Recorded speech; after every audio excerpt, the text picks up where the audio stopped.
You're being controlled, and you don't even realize it. Every day you open your mouth. Every day you explain yourself. Every day you try to sound smart, try to sound good, try to sound safe. And you think that makes you respected. No. It makes you readable. It makes you predictable. It makes you a walking confession booth for people who are quietly studying you, like a predator studies prey. Because here's the truth you don't want to hear. Most people don't lose because they're weak. They lose because they talk. They leak everything. They leak their insecurity. They leak their intentions. They leak their fear of being disliked. They leak their need to be understood. And the world doesn't reward honesty. The world rewards control. The world rewards the man who can sit in silence while everyone else panics and performs. So let me ask you something.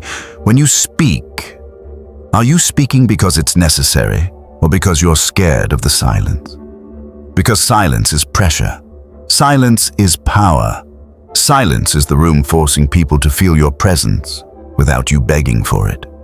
And if you can't handle that pressure, you'll fill the space with noise. Little jokes, little explanations, little, "I didn't mean it like that." Little, "No, bro, I'm not like that." Little, "I'm just saying." And every time you do that, you shrink. You don't realize it, but you're training people to see you as a harmless animal. And harmless animals get used. They get interrupted. They get mocked. They get borrowed from. They get leaned on. They get drained. They become everyone's emotional trash can. And the worst part? They still think they're being nice. No, you're not nice, you're available. And availability is not a virtue. It's a weakness. Now listen closely. This entire video is about one deadly habit that turns men into tools. One habit that makes people disrespect you without even thinking about it. One habit that makes women test you harder. Makes friends compete with you secretly. Makes bosses overlook you. Makes manipulative people circle you like sharks. That habit is this: twaddle. Useless talking, over-explaining, filling the air with words because you're terrified of being misunderstood. You don't speak to communicate. You speak to defend your ego, and the moment you understand this, you stop being prey, because you're about to learn something brutal. Words are not neutral. Words are weapons. Words are fingerprints. Words are evidence. Every sentence you give someone is a piece of data they can use to control you, and you give it away like it's free. Let me show you how this plays out in real life. Not in theory, not in some fantasy alpha story. In your world, your job, your friends, your relationships, your family, your social circle. Because you don't live in a jungle. You live in a hierarchy, and the people around you, they're not angels, they're players. They're testing, they're measuring, they're watching for cracks, and you keep handing them the blueprint to your mind. Let's start with the workplace. You walk into a meeting. Your boss asks a simple question. What's the status? Simple question, simple answer. But you don't answer simply. You start talking. Well, we were going to do X, but then Y happened, and then I thought maybe Z. And then the client said, "You're nervous. You want to show effort. You want to show intelligence. You want to show you're working hard. So you talk more. And while you're talking, something silent is happening. The room isn't hearing competence. They're hearing uncertainty. They're hearing a man who needs approval. They're hearing a man who can't deliver a clean decision. And clean decisions are what leaders respect, not long explanations. Long explanations are what weak people use to protect themselves from judgment.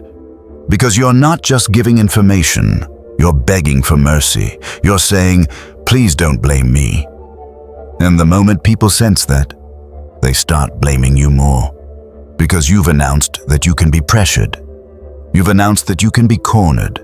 You've announced that you will talk your way into a cage.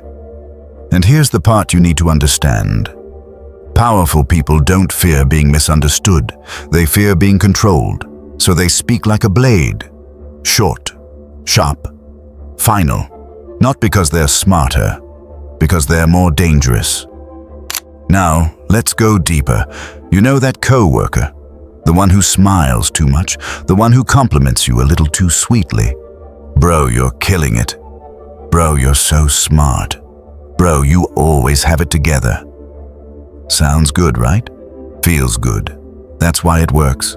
Because you're starving. Starving for validation. And you don't even realize you're being fed like livestock.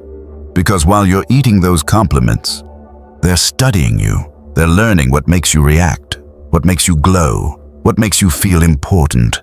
And once someone learns what feeds your ego, they own your behavior.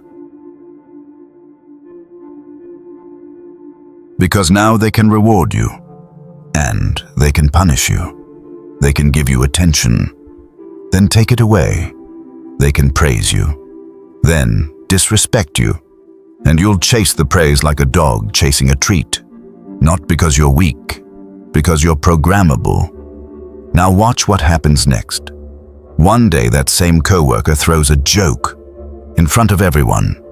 Something small, something that sounds playful. Careful, guys. Don't ask him. He'll give you a whole TED talk. Everyone laughs. You laugh too. Because you don't want to look sensitive. You don't want to look angry. You want to look cool, so you laugh. But inside, you feel that sting, that tiny humiliation, that tiny loss of status.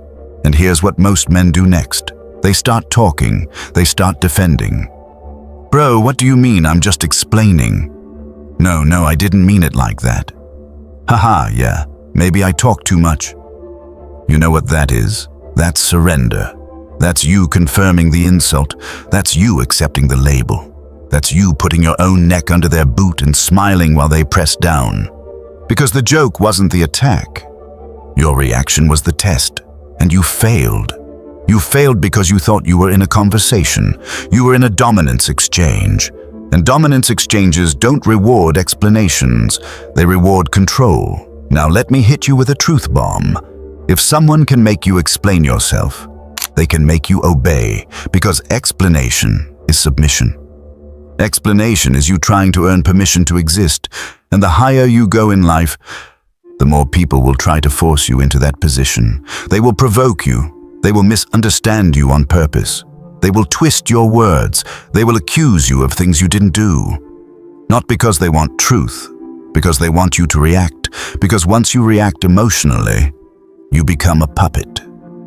Now let's move to friendships. This is where it gets ugly, because enemies are obvious. Friends are disguised. Friends don't attack you with knives. They attack you with smiles, with concern, with advice, with little comments that sound harmless, until you realize your confidence is bleeding. You tell a friend you're starting something. A business, a fitness transformation, a new job, a new relationship, and they say, "Oh, nice, but are you sure? I mean, it's risky." Bro, just be careful. Don't embarrass yourself. Not everyone can pull that off. And you feel it, that tiny poison, that tiny attempt to pull you back down, but you don't call it out because you're addicted to the idea that your friends want the best for you. That's cute. That's also how weak men die socially. Because here's the real game. Most people don't want you to fail. They want you to stay the same.